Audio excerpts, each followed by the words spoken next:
이제 우리 다 같이 주악에 맞춰 묵도하심으로 주일낮 3부 예배를 시작하겠습니다.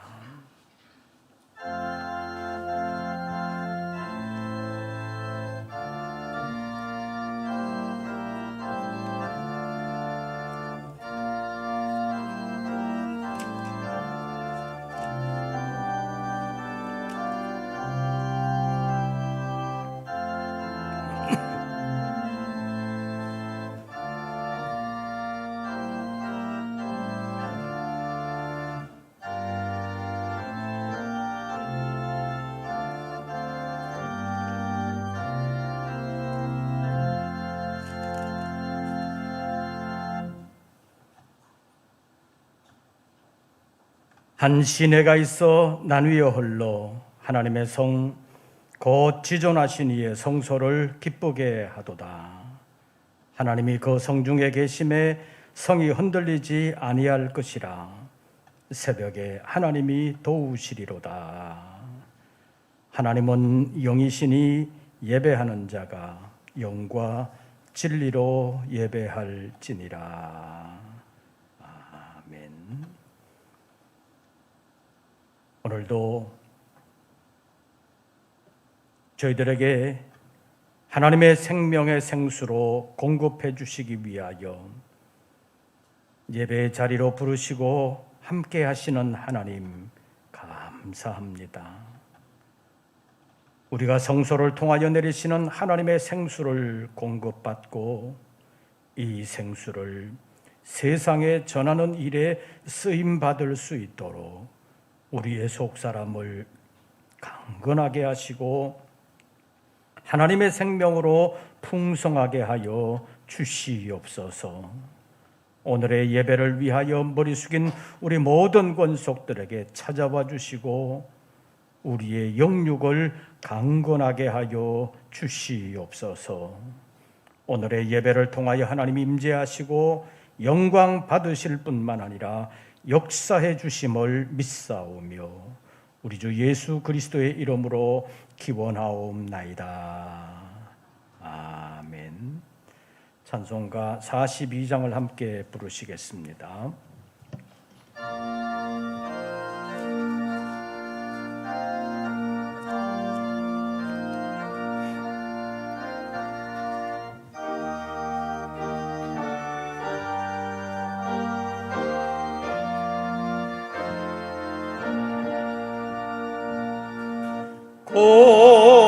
거룩한 주님께 예배를 드리세.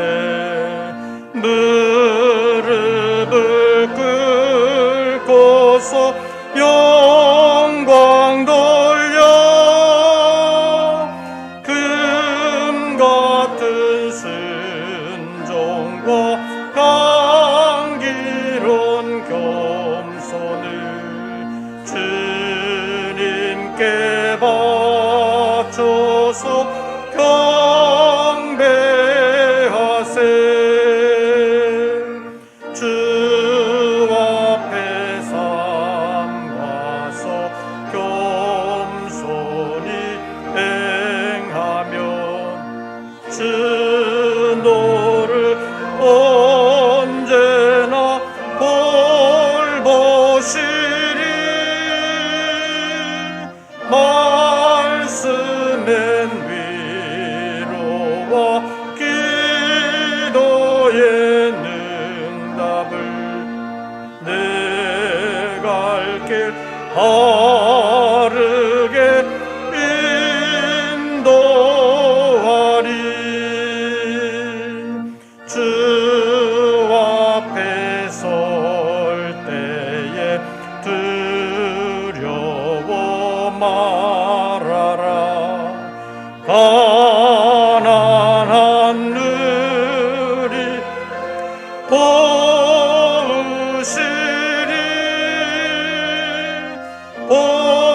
보배로운 진리와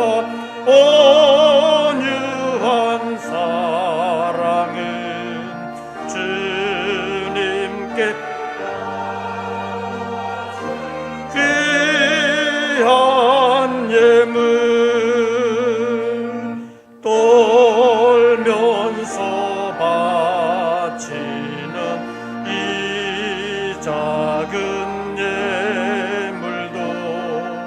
주님은 귀하게 얻으시리.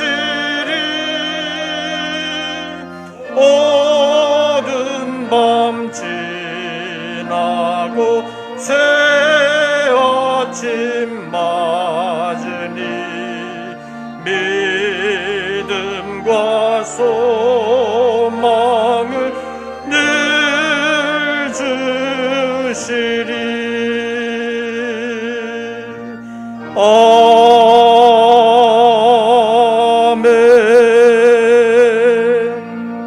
아멘. 이제 이민우 장로님 기도하시겠습니다.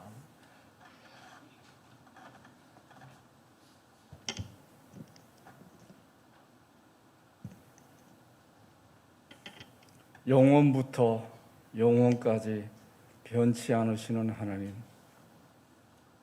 우리가 다시 주의 전에 모이고 예배와 찬양을 드리며 또한 순서에 따라 기도 시작할 수 있게 하심을 감사드립니다. 지나간 긴 시간 동안 우리가 어려운 시기를 겪고 오면서 우리의 마음이 약하여질 때 위로하여 주시사 다시 힘을 내게 하시고, 우리가 시험에 빠질 때 훈계하심으로 주의 길에 다시 설 수 있도록 우리의 믿음을 지켜주신 하나님, 나의 나된 것이 하나님의 은혜라는 말씀이 오늘을 사는 우리에게도 하나님께서 같은 은혜를 내려주시는 줄 믿습니다. 하나님의 말씀을 모르므로 코로나 시대, 코로나 이전 시대와 이후 시대라는 세대가 갈라지는 것처럼 말씀을 알지 못하여 자기의 생각에 옳은 대로 살아가는 이 세대 속에서 우리는 더욱 모이기에 힘쓰며 주의 말씀이 진리인 줄 믿고 하나님의 나라를 소망하는 믿음의 사람으로 바로 설 수 있도록 오늘도 지켜주시기를 원합니다. 세상이 어찌 변하든지 우리가 하나님의 나라를 소망으로 바라는 하나님의 사람으로 주 앞에 설 수 있도록 오늘까지 우리를 지켜주신 것과 같이 우리에게 힘 주시옵고 또한 지혜 주시옵고 말씀을 아는 지식도 더하여 주시옵시서 우리가 세대의 풍조에 휩쓸리지 않고 오직 주만 바라보는 진리의 사람으로 설 수 있도록 주님 지켜주시옵소서. 우리가 더욱 모이기에 힘쓰고 말씀을 더욱 사모할 수 있도록 주님 우리에게 은혜 내려주시기도 원하옵니다. 오늘 말씀을 전하시는 목사님께도 함께하여 주시옵시사 주시는 말씀이 우리의 심령과 골수를 쪼개 주의 지식을 바로 알고 주의 지혜를 바로 알아서 하나님께 더 가까이 나아갈 수 있는 은혜의 말씀이 될 수 있도록 주님 인도하여 주실 줄 믿습니다. 또한 우리가 드리는 예배를 주님 기뻐 받아 주시옵시고 우리가 온 마음과 온 정성으로 주께 예배 드릴 수 있도록 우리의 심령을 주장하여 주시옵시며 또한 악한 것이 일절 틈타지 못하도록 지켜주실 줄로 믿습니다. 마치는 시간까지 주께서 함께 계시는 우리 자신을 하나님께 산 제사로 드리는 예배가 될 수 있도록 인도하여 주실 줄 믿사오며 예수님의 이름으로 기도드리옵니다.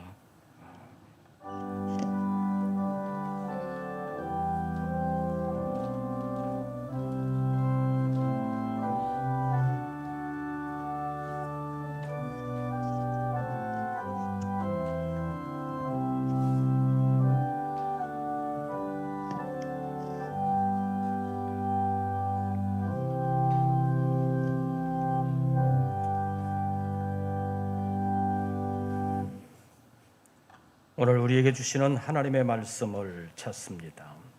구약성경 에스겔 제47장입니다. 에스겔 제47장, 제가 가진 성경은 구약성경 1226쪽, 구약성경 1226쪽,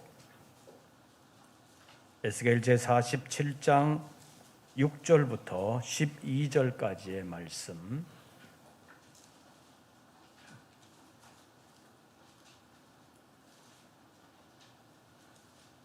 에스겔 제47장 6절부터 12절까지의 말씀 찾으신 줄 알고 교독하시겠습니다.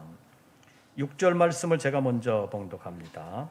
그가 내게 이르시되 인자야 네가 이것을 보았느냐 하시고 나를 인도하여 강가로 돌아가게 하시기로. 그가 내게 이르시되 이 물이 동쪽으로 향하여 흘러 아라바로 내려가서 바다에 이르리니 이 흘러내리는 물로 그 바다의 물이 되살아나리라.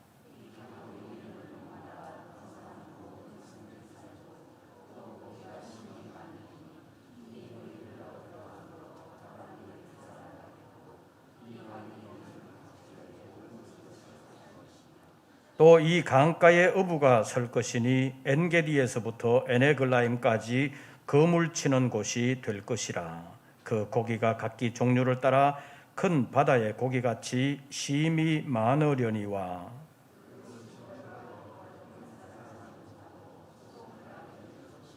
12절 다 같이 봉독합니다. 강 좌우 가에는 각종 먹을 과실나무가 자라서 그 잎이 시들지 아니하며 열매가 끊이지 아니하고 달마다 새 열매를 맺으리니 그 물이 성소를 통하여 나옴이라. 그 열매는 먹을 만하고 그 잎사귀는 약재료가 되리라. 아멘. 이제 성가대 찬양이 있겠습니다.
오늘도 주님 앞에 예배하는 우리 모든 권속들에게 우리 주님의 은혜와 평강이 함께 하시기를 축원합니다.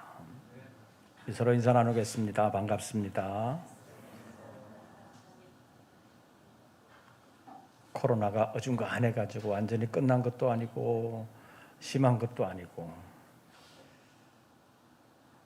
여러 가정에서 식구들 가운데 코로나 확진 받은 분들이 있었을 때 우리 그냥 같이 걸리자 그래가지고 한 사람 생겼을 때 마스크 다 벗고 우리 같이 생활하자 그래가지고 온 식구들이 같이 걸리고 넘어갔다는 말을 여러 가정에서 들었습니다.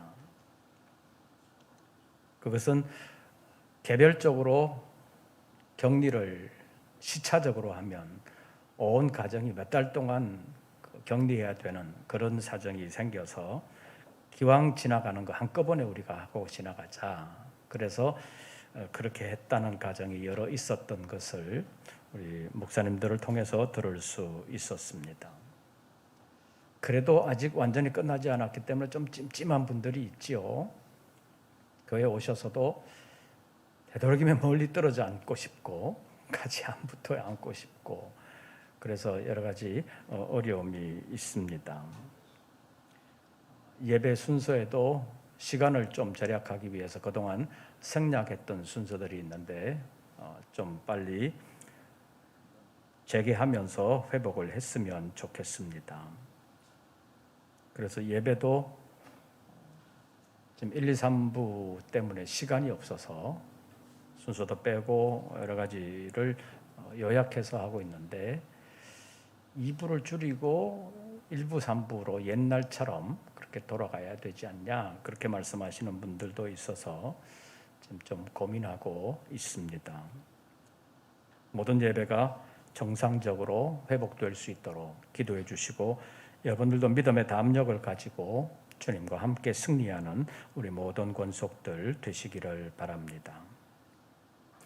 전에 시내 나갔다가 들어오면서 그 가로수에 특이한 점이 있어서 좀 유심히 보았던 적이 있습니다.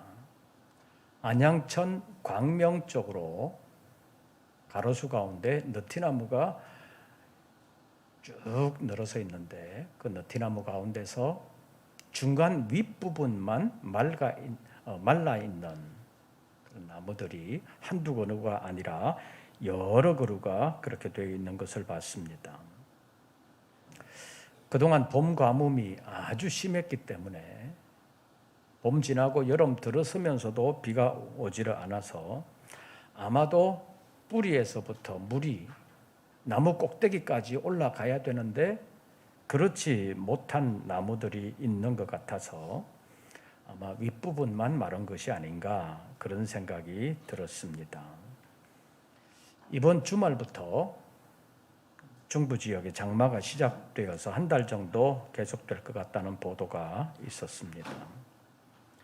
근데 지난 몇 년 동안 보면 서울 같은 경우는 장마가 지나가야 비로소 비가 오는 그런 일들이 여러 해 있었습니다. 어쩌면 서울은 우리 남한 지역의 장마가 끝나고 장마 전선이 북한 지역으로 가야 비로소 서울에 비가 오는 그런 경우들이 많이 있었다고 볼 수가 있습니다. 어쨌든 하늘에서 비가 내리지 않으면 농사 짓는데 상당한 지장이 있습니다. 식물들을 자라게 하는 물의 공급은 지하수 개발이 상당히 많이 이루어졌지만 아직도 비에 의존하고 있는 것이 우리나라의 현실입니다. 다시 말하면 식물의 생장에도 사람들의 인위적인 노력이 약간의 도움은 되지만 근본적인 해결책은 되지 못한다는 것이 지금의 상황이라고 볼 수 있습니다. 식물들을 자라게 하는데 한두 가지 요소가 필요한 것이 아니지만 가장 중요한 것이 물이 충분히 공급되어야 된다는 것입니다.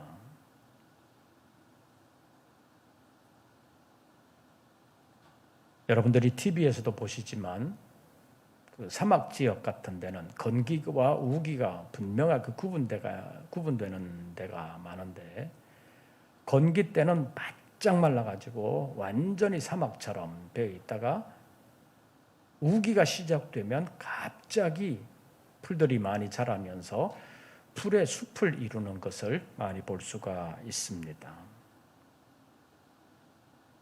비는 많은 식물들이 자라는 데 있어서 정말 중요한 것입니다. 그런데 성경에는 비를 말할 때 그냥 비를 말하는 경우도 있지만 이른 비와 늦은 비를 말하면서 이 이른 비와 늦은 비는 하나님의 은총이다. 그래서 하나님의 은총이 내려지게 되면 이른 비와 늦은 비가 제때에 오게 된다라는 것을 말씀하시는 데가 많이 있습니다. 물이 공급되어야 식물이 살아갈 수 있는데, 지금까지도 완벽한 물의 공급은 하늘에서 내리는 비를 통해서라는 것을 우리가 느끼면서 살아가고 있습니다. 가물어서 다 죽어가던 식물들도 비가 오면 살아납니다. 오늘 본문이 보여주는 것이 바로 이것입니다. 본문 6절 보십시오. 주님께서 선지자에게 물으십니다. 그가 내게 이르시되 인자야 네가 무엇을 보았느냐? 이것을 보았느냐라고 물으셨는데, 그때 선지자가 본 것이 강가로 물이 돌아 바다로 가는 물이었습니다. 그때 보니까 물이 지나가는 곳곳마다 살아나는 역사가 있었습니다. 강이 살고 강 좌우가 살고 그 물이 바다에 이르렀을 때 바닷물이 되살아나는 역사가 일어났습니다. 이렇게 다른 존재를 살리는 물을 성경은 생수라는 말로 표현하고 있습니다. 우리나라의 자연은 옛날부터 금수강산이라고 불렸습니다. 원래 금수강산이라는 이 말은 비단에 수를 놓은 듯이 아름다운 강산이라는 직접적인 뜻을 가지고 있지만, 그런 내용적으로 보면 적당한 산이 있고 풍부한 물이 있어서 살기 좋은 땅이다, 그런 의미를 담고 있습니다. 우리나라는 어디를 가든지 산이 없는 데가 없고 풍부한 물이 있어서 그동안 물이 정말로 중요하다는 사실을 잊어버리고 산 경우가 많았습니다. 몇십 년 전만 해도 물을 사 먹는다는 것을 정말 생각하지 못했습니다.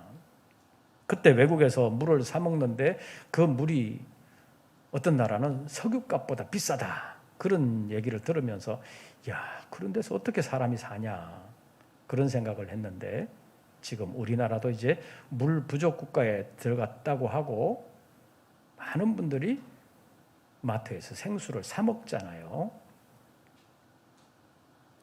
그런데 성경의 배경이 되는 중동 지방에서는 물이 정말로 절대적으로 필요하다는 것을 모든 사람들이 느끼고 살고 있습니다.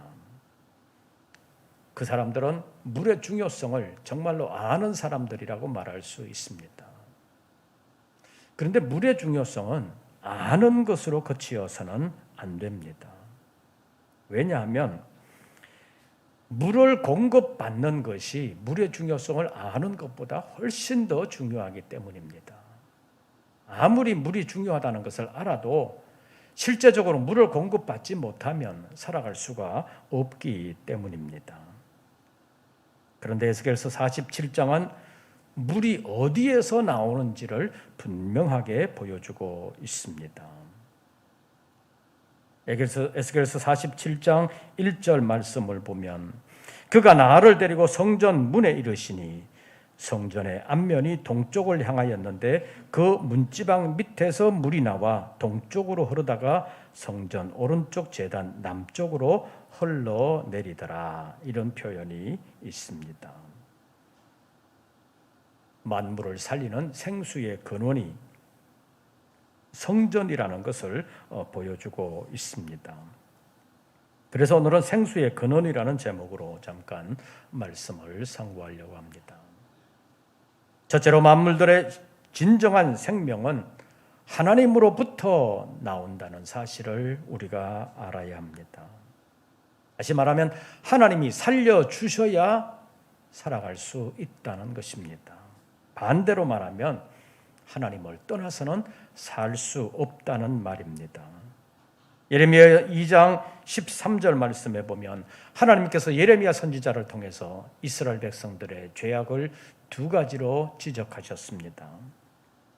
내 백성이 두 가지 악을 행하였나니 곧 그들이 생수에 근원되는 나를 버린 것과 스스로 웅덩이를 판 것인데 그 웅덩이는 물을 가두지 못할 터진 웅덩이들이니라 이렇게 말씀하셨습니다.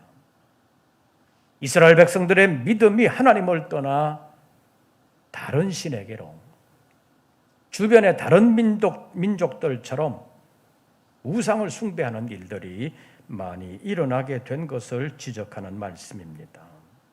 그러면서도 스스로는 살기 위해서 물을 웅덩이에 가두려고 웅덩이를 팠는데 그 웅덩이가 물을 가두지 못할 웅덩이, 터진 웅덩이라고 표현했습니다. 우리말에 밑빠진 독이라는 말이 있습니다.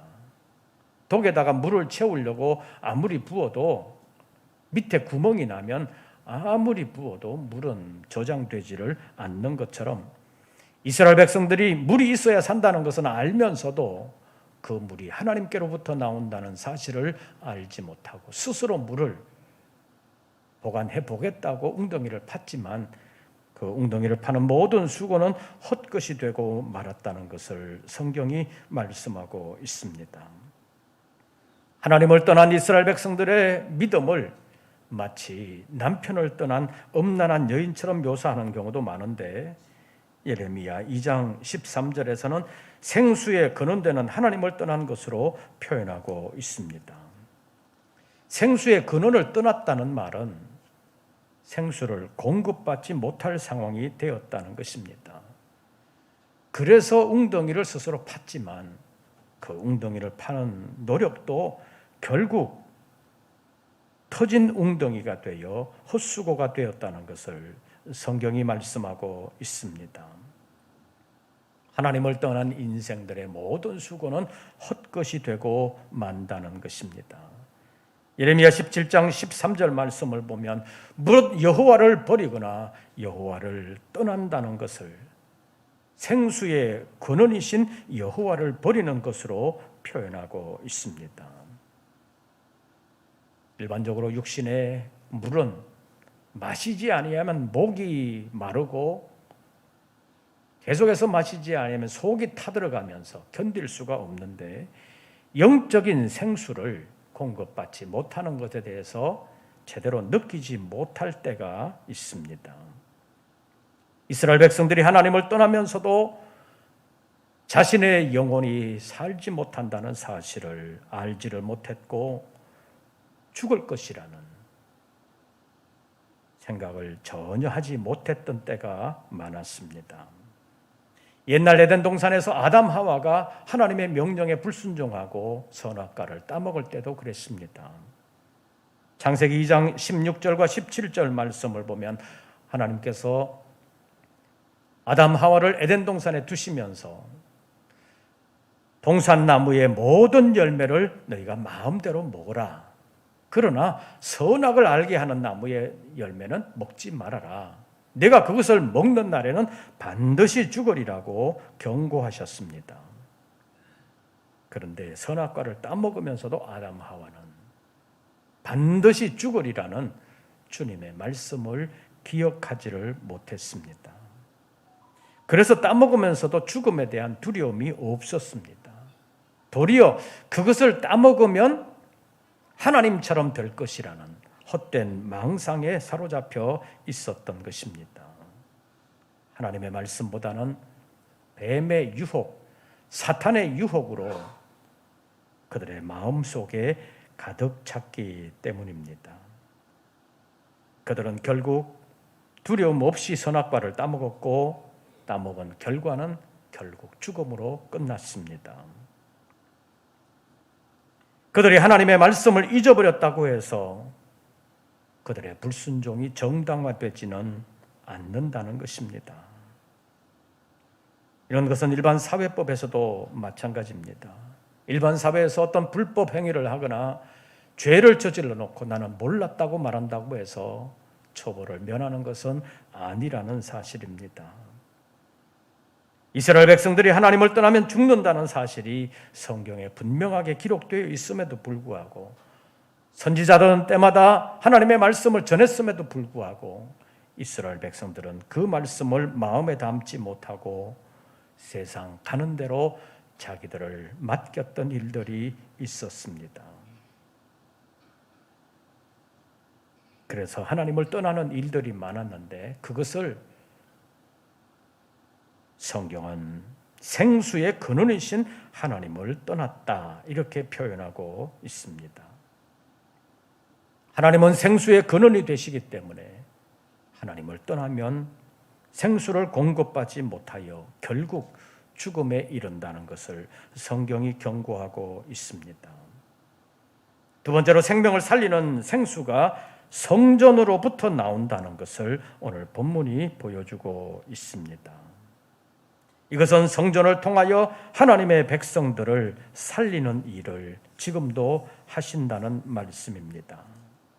오늘 본문 에스겔 47장 1절 말씀을 다시 읽어드립니다. 그가 나를 데리고 성전 문에 이르시니 성전의 앞면이 동쪽을 향하였는데 그 문지방 밑에서 물이 나와 동쪽으로 흐르다가 성전 오른쪽 제단 남쪽으로 흘러내리더라. 12절 말씀을 보시지요. 본문 12절, 강 좌우 가에는 각종 먹을 과실나무가 자라서 그 잎이 시들지 아니하며 열매가 끊이지 아니하고 달마다 새 열매를 맺으리니 그 물이 어디를 통하여 나옴이라? 성소를 통하여 나옴이라. 생명을 살리는 그 물이 성소를 통하여 나온다고 말씀하고 있습니다. 성전이, 성소가 생수의 근원이 된다는 사실을 보여주고 있습니다.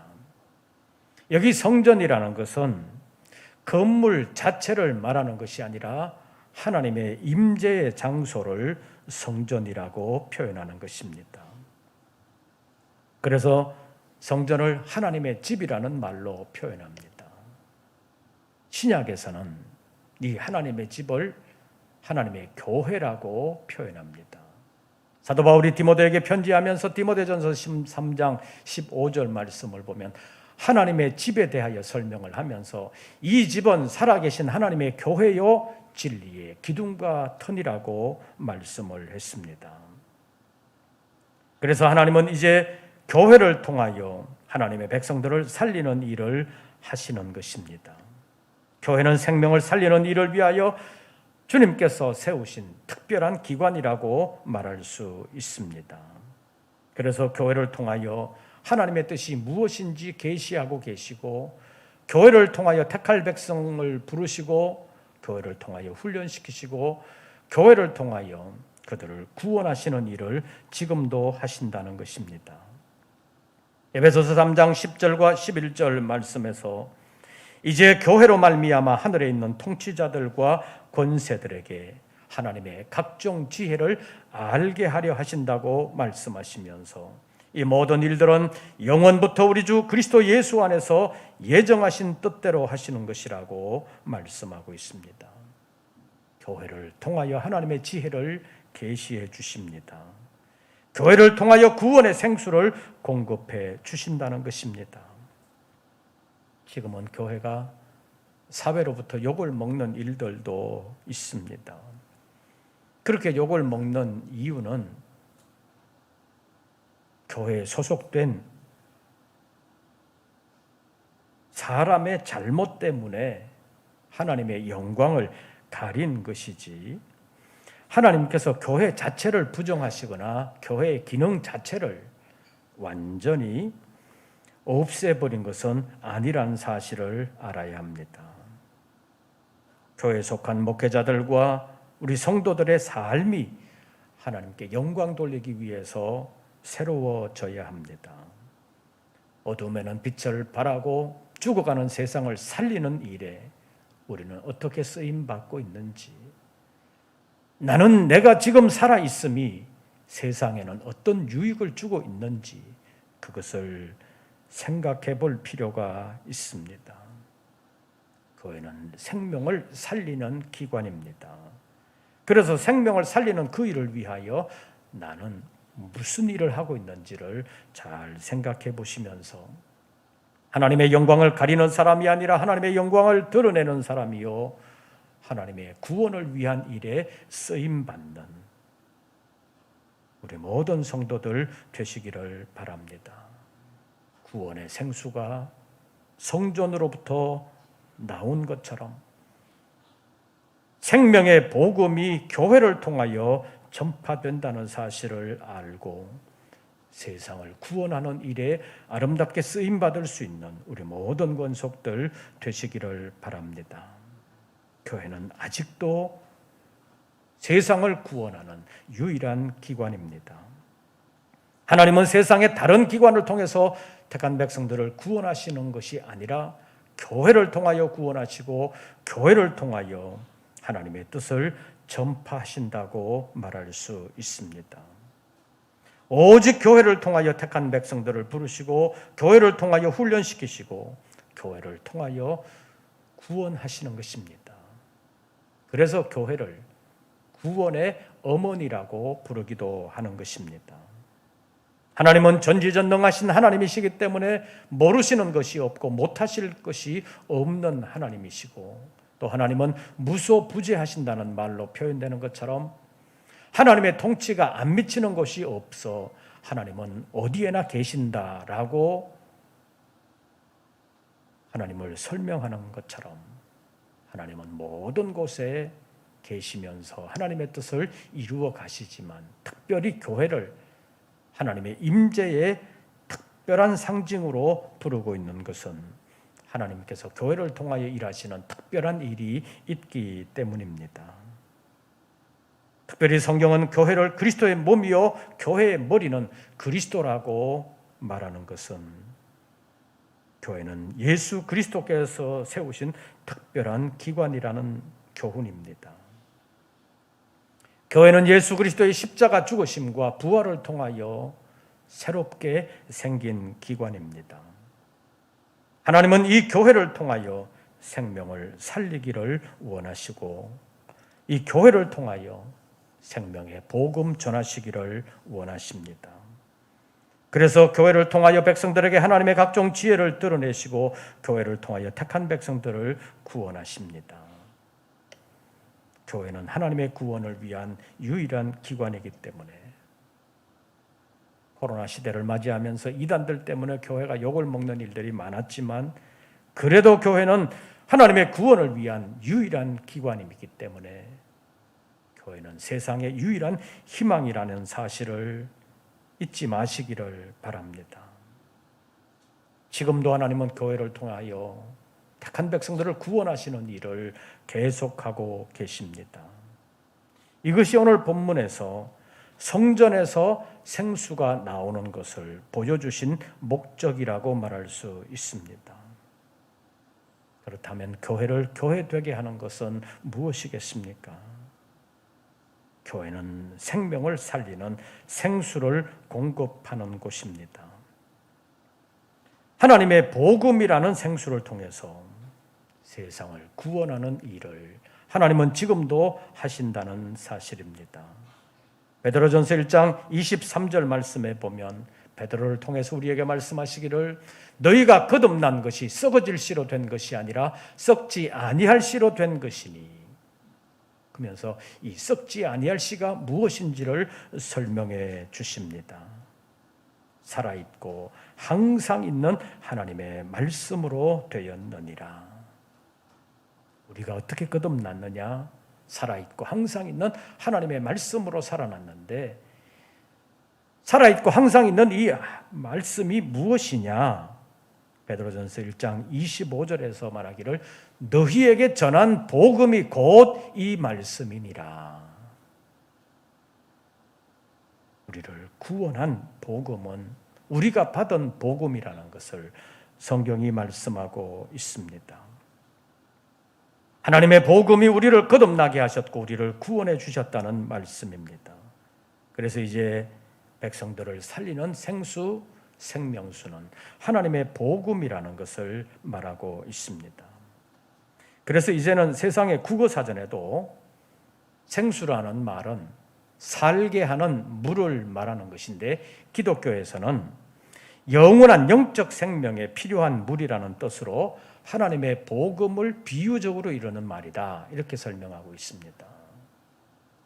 세상의 국어사전도 그렇게 설명할 정도로 하나님의 생수는 복음이다라는 것을 이제는 세상도 알고 있다는 말입니다. 복음의 생수는 세상 어디에서 나오는 것이 아니라 교회를 통하여, 하나님의 교회를 통하여 공급된다는 것이 오늘 본문이 우리에게 보여주시는 교훈입니다. 12절 말씀 다시 보시지요. 강 좌우 가에는 각종 먹을 과실나무가 자라서 그 잎이 시들지 아니하며 열매가 끊이지 아니하고 달마다 새 열매를 맺으리니 그 물이 어디를 통하여 나옴이라? 성소를 통하여 나옴이라. 만물을 소생시키는 생수는 성소를 통하여 나온다. 성전을 통하여 나온다. 신약적으로 표현하면 하나님의 교회를 통하여 나온다. 그렇게 말씀하고 있습니다. 교회는 변함없이 하나님의 구원을 위한 생수의 근원이 되는 것입니다. 그래서 이단들이 많다고 말할 수 있습니다. 여러분들이 무엇을 사기를 원할 때 명품을 사려고 하면 명품에는 짝퉁이 있다는 사실을 알 수 있습니다. 사람들이 별로 기대하지도 아니하고 살고 싶은 마음도 없는 것에는 짝퉁이 거의 없어요. 근데 사람들이 좋아하고 귀하고 좋은 것에는 짝퉁이 늘 있습니다. 어쩌면 하나님의 교회가 너무 귀하고 너무 아름다운 것이기에 짝퉁, 이단이 많다고 말할 수 있습니다. 교회를 사칭하는 거짓 단체나 이단들이 난무한 것이 하나님의 교회가 진짜 귀하고 아름다운 곳이기 때문이라고 말할 수 있습니다.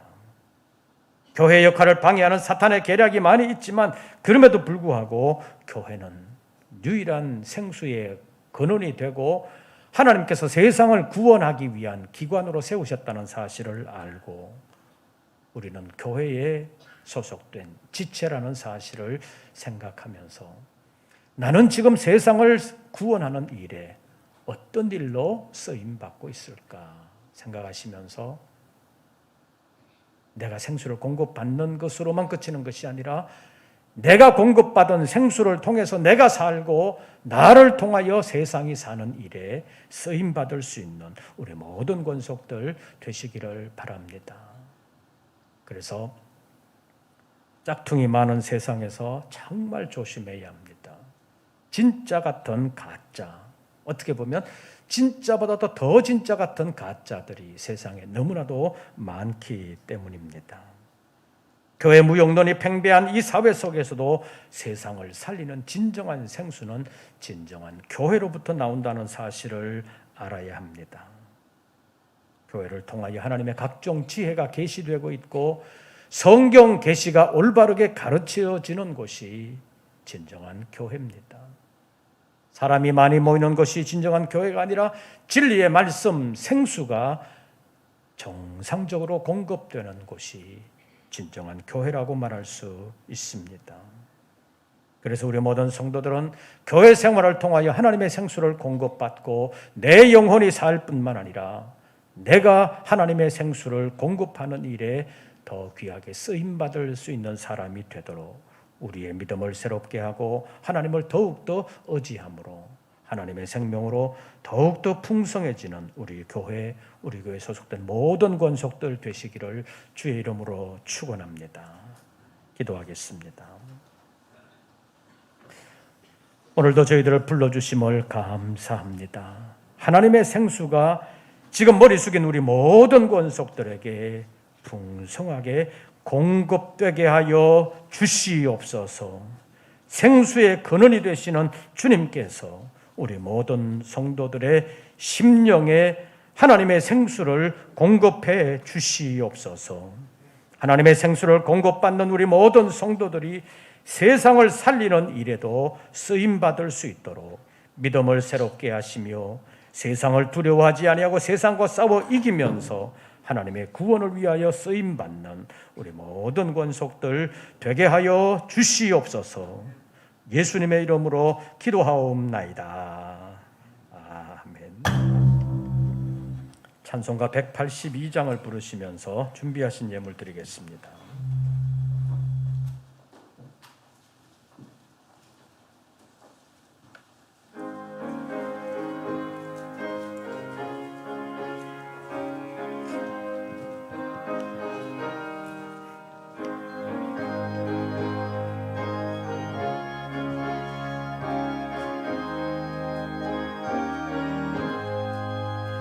강물같이 흐르는 기쁨 송영강림함이라.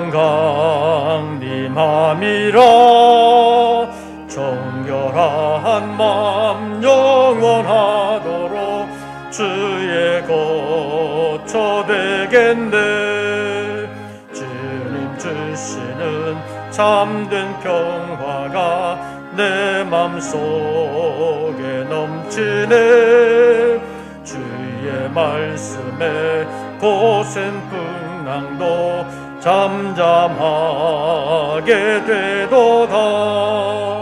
나의 생명 소생케 되면 성령이 마심이라. 모든 의심 슬픔 사라져 주의 평강 넘치네. 주님 주시는 참된 평화가 내 맘속에 넘치네. 주의 말씀에 고센 풍랑도 잠잠하게 되도다. 하늘에서 단비 내리고 햇빛 찬란함같이 우리 마음에 성령이 많이 주님 보내심이라. 주님 주시는 내 맘속에 넘치네. 주의 말씀에 고센 풍랑도 잠잠하게 되도다. 생명신에 넘쳐 흘러서 마른과 신이 의의 열매 무르익어서 주스를 기다리네. 주님 주시는 참된 평화가 내 맘속에 넘치네. 주의 말씀에 고센 풍랑도 잠잠하게 되도다. 놀라우신 주의 은혜로 그의 얼굴 뵙겠네. 평화로운 안식처에서 영원토록 쉬겠네. 주님 주시는 내 맘속에 넘치네. 주의 말씀에 고센 풍랑도 잠잠하게 되도다. 이 시간 주님 앞에 예배하며 정성으로 예물을 올렸습니다. 여러 가지로 어려운 세계 질서와 경제 속에서 하나님의 도우심을 믿으며 하나님께 맡기는 믿음을 가지고 수고한 소득의 11조를 주님 앞에 올립니다. 사랑하는 종들의 생업과 직장을 지켜주시옵소서. 수고하는 모든 일들이 헛수고 되지 아니하도록 지켜주시옵소서. 우리가 노력하지만 세계 질서 속에서, 구조적인 어려움 속에서 우리 힘으로 해결할 수 없는 것이 많이 있습니다.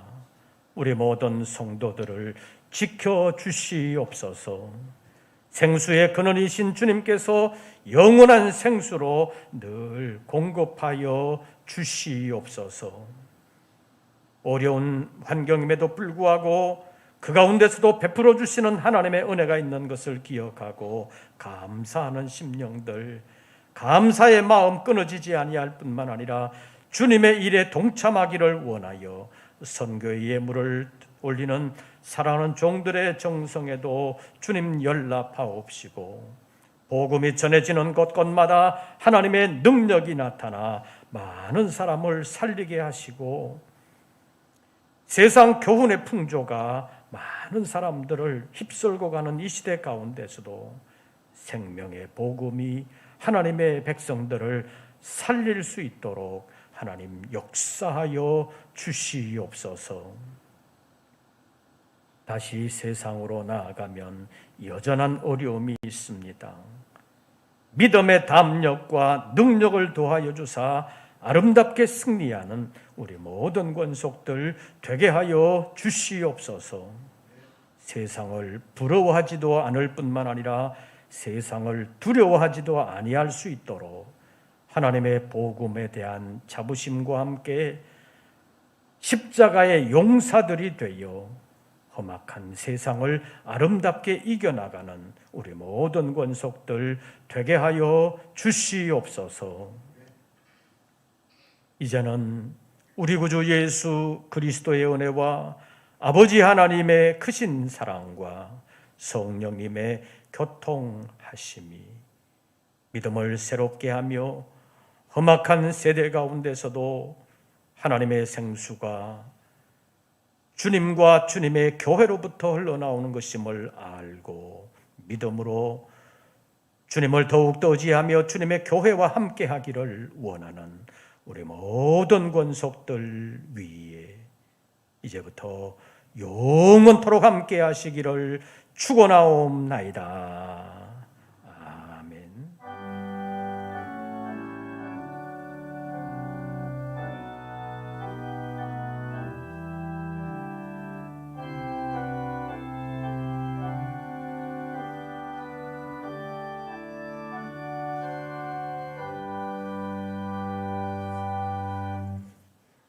광고 말씀드리겠습니다.